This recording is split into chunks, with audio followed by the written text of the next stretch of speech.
Radio CIES. Hola a todos, bienvenidos a un capítulo más de Asociación Libre del Diván a tus oídos. Yo soy Gaby Torres y nos encontramos de manteles largos con la presencia del maestro Carlos Páramo.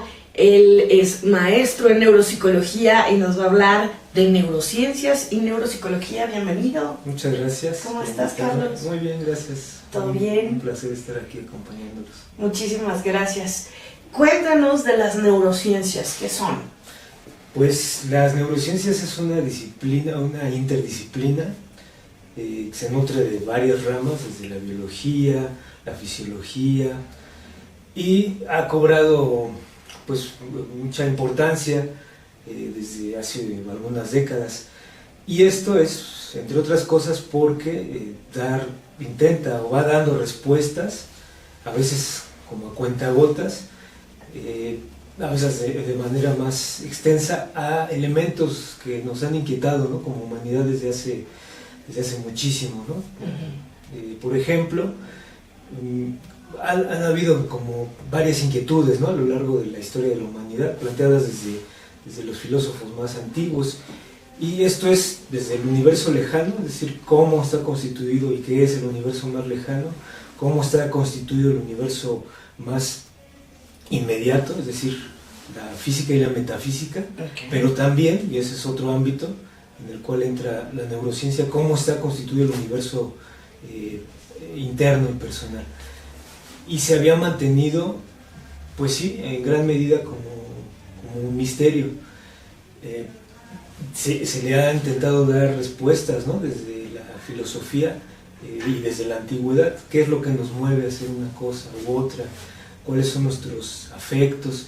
Y bueno, en ese devenir de respuestas, de repente se encuentran este devenir de respuestas y de ejercicios de investigación con recursos tecnológicos que cada vez nos permiten indagar más en este universo privado que es el cerebro, y entonces es cuando encuentran una confluencia pues muy importante, ¿no? Es decir, cómo las preguntas que nos hemos planteado sobre el por qué nos comportamos o por qué funcionamos de cierta manera, encuentran ahora recursos que antes no se tenían, y esto es indagar sobre el cerebro. Esta confluencia ha permitido, repito, ir dando respuesta a muchas interrogantes, pero ha generado también muchas otras interrogantes. De ahí que desde hace unas décadas, pues la neurociencia se encuentra como parte acompañante de una diversidad de disciplinas, ¿no? Ahora hay neurotodo, neuromarketing, Es cierto, sí, neuroventas. Es un universo entero de lo que han descubierto. ¿Desde cuándo se originó toda esta investigación y se le llamó propiamente neurociencias? Bueno, no hay posiblemente un origen específico de la neurociencia. Digo eso porque también siempre la humanidad, y hay vestigios en varias culturas de esto, ha investigado sobre el cerebro. Hay vestigios, ¿no?, en diversas partes del planeta, de operaciones o supuestos intentos por indagar qué hay en la cabeza, en los egipcios, en los mayas, aquí en Mesoamérica. Es decir, ese intento siempre ha estado, pero digamos que la mayoría de los textos considera uno de los principales autores e investigaciones ya específicamente de neurociencias a Santiago Ramón y Cajal, por muchos considerados uno de los fundadores, ¿no?, de la neurociencia, y él investiga elementos neurofisiológicos específicos, ¿no?, de elementos sinápticos, los tipos de neuronas o células que hay en el sistema nervioso, y ese podríamos considerar como uno de los orígenes ya modernos, ¿no?, de la neurociencia. Tengo entendido que hay una especialidad que es neuropsicología. Así es. ¿Es correcto? Sí. Y este es un muy afortunado encuentro entre una disciplina que venía ya indagando sobre los mecanismos o los procesos que subyacen a la conducta la psicología y bueno, investigando la conducta misma, y encuentra precisamente a esta rama de la ciencia que da los elementos algunos de los elementos fisiológicos a lo que subyace a la conducta. Entonces este encuentro pues resulta ampliamente potencial, ¿no? Porque empieza a dar muchas más respuestas de las que de por sí habíamos obtenido desde la psicología. Por supuesto hay ámbitos de la psicología para las cuales no nos resulta, ¿no?, de gran utilidad la neurociencia, pero para muchas otras sí. ¿Cómo para cuáles no? Bueno, hay elementos de los fenómenos propios de la conciencia y de la conducta, ajá, que, aunque obviamente están generados, ¿no?, como toda la conducta, sí, por el cerebro, no se explican solo por cómo funciona el cerebro. Se explica más, aunque también participa, por elementos de tipo cultural, de historia personal, etcétera, ¿no? Sociales, por supuesto, ¿no? Y entonces ahí indagar en ese sentido pues ofrece muchas más respuestas. En cambio hay otros elementos de la conciencia y de la conducta para los cuales la neurociencia resulta un gran apoyo. ¿Cómo para cuáles? Bueno, principalmente el estudio, digamos, de esto que ya hoy llamamos neuropsicología parte de la patología. Okay. Es decir, cuando se empiezan a encontrar alteraciones en las funciones cognitivas y se encuentra el elemento fisiológico o neuroanatómico que está relacionado con esta patología.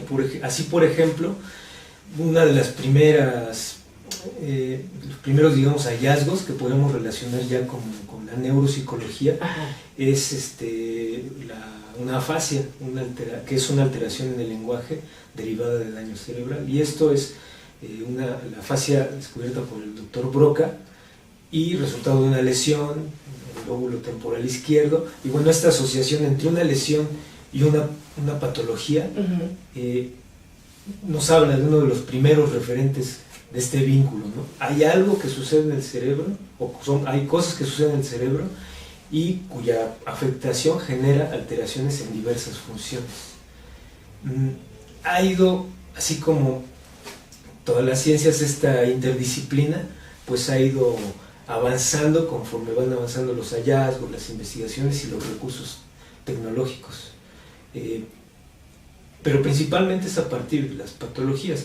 Claro, a partir de las patologías encontramos el referente más directo, ¿no? Hay una lesión, hay una alteración de la función. Claro. Aunque ahora hay muchos más recursos para investigar las funciones y su relación con las funciones cognitivas y su relación con el funcionamiento neuronal, sin necesidad necesariamente de que haya una patología o una lesión. Uh-huh. Me imagino que habrán encontrado, además de la relación que existe o las causas que existen entre la función cerebral y las patologías, algún método quizá para curar. Claro. ¿Cómo van en este aspecto? Bueno, de entrada ahora hay muchos más recursos, hablo desde hace unas décadas, pero esto ha ido avanzando de manera muy acelerada, muchos más recursos para observar el funcionamiento del cerebro en vivo. ¡Wow! ¿En vivo? Sí, es decir, antes podíamos observar estas patologías solo, pues una vez que muriera la persona, se observaba el cerebro y se observaban las lesiones. Claro. Ya como el lugar más específico de la lesión, solo después de muerto. Ahora hay ya recursos de imagen cerebral que nos permiten hacer observación neuroanatómica y neurofuncional. Cómo está funcionando el cerebro, cómo está neuroanatómicamente ante un suceso o de manera normal, y cómo funciona ante una tarea, por ejemplo. Y esto pues nos revela mucho, ¿no? Está la persona realizando una tarea y está activada una área más que otra, o hay un flujo de actividad, entonces eso ya nos va revelando más información. Por un lado es esto, ¿no? Los recursos tecnológicos nos han permitido observar cada vez más el funcionamiento cerebral a nivel básico, es decir, sus funciones incluso metabólicas, pero también sus funciones superiores, ¿no? Excelente. La atención, memoria, cálculo, juicio, todas estas funciones. Y esto, a su vez, nos ha permitido también intervenir, que es lo que mencionabas. ¿Cómo intervenir cuando hay una alteración? ¿No? Bueno, el diagnóstico que se puede hacer más certero cada vez deriva también en una intervención también cada vez más eficaz. Una intervención en casos pues, de alteración. Y han tenido buenos resultados. Pues cada vez se van desarrollando mejores métodos diagnósticos y mejores métodos de intervención. ¿Tú tienes algún caso que nos puedas compartir de lo que has visto en tu experiencia que haya sido exitoso? Sí, casos bueno, antes hablar de lo exitoso. Ajá.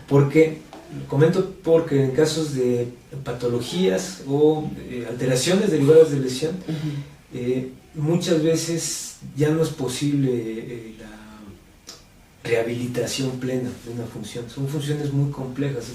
El cerebro es la materia más compleja que conocemos en la Tierra, y lo que conocemos del universo es la materia más complejamente organizada. Su alteración, sus daños derivan también en alteraciones complejas. Bueno, de ahí que sea en muchos casos imposible una rehabilitación plena de una función que se vio alterada. Claro. No obstante, el éxito tal vez correspondería en el mayor grado en el que una intervención pueda paliar el daño sufrido, la pérdida de funciones sufridas, y lograr que la persona retome en la mayor medida posible su vida previa, ¿no? Premórbida, es decir, previa al accidente o al daño sufrido. En este sentido, hay cada vez un mayor grado de eficacia o de éxito. Y bueno, algunos casos son, por ejemplo, recuerdo, ¿no? un caso de un jovencito de 20 años con su diagnóstico fue todo un viacrucis porque pasó por muchas instancias médicas y no había un diagnóstico certero, y sus síntomas se iban agravando, y sus síntomas empezaron con cefalea, mareos, después se sumó temblor y falta de control motor.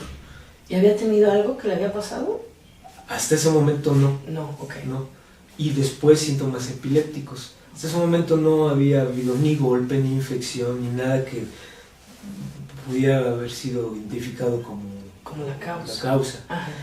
Se le hacen más estudios y se descubre que estaba creciendo en una parte de su cerebro, en el tálamo, la parte posterior izquierda del tálamo, un pequeño tumor, un germinoma, se le llama. Okay. Un tumor de unos milímetros. Esto le estaba generando los síntomas, crisis epilépticas, todos los que ya mencionábamos. Se hace la cirugía, se puede hacer la valoración de las funciones del joven antes de la cirugía y después de la cirugía. Se le hace la cirugía y se hace el exéresis de este pequeño tumor. ¿Exéresis? Exéresis es como la resección, se le retira este pequeño tumor mediante cirugía. Y se observan las alteraciones. Y esto, bueno, en mi caso, para observarlo, fue sorprendente en muchos sentidos. Lamentable, obviamente, por las habilidades que fue perdiendo este joven, pero también sorprendente por ver cómo una lesión pequeñita en un componente muy importante del cerebro puede alterar una gran variedad de funciones. Este jovencito tocaba la guitarra, estaba estudiando, jugaba fútbol y tenía una vida social normal.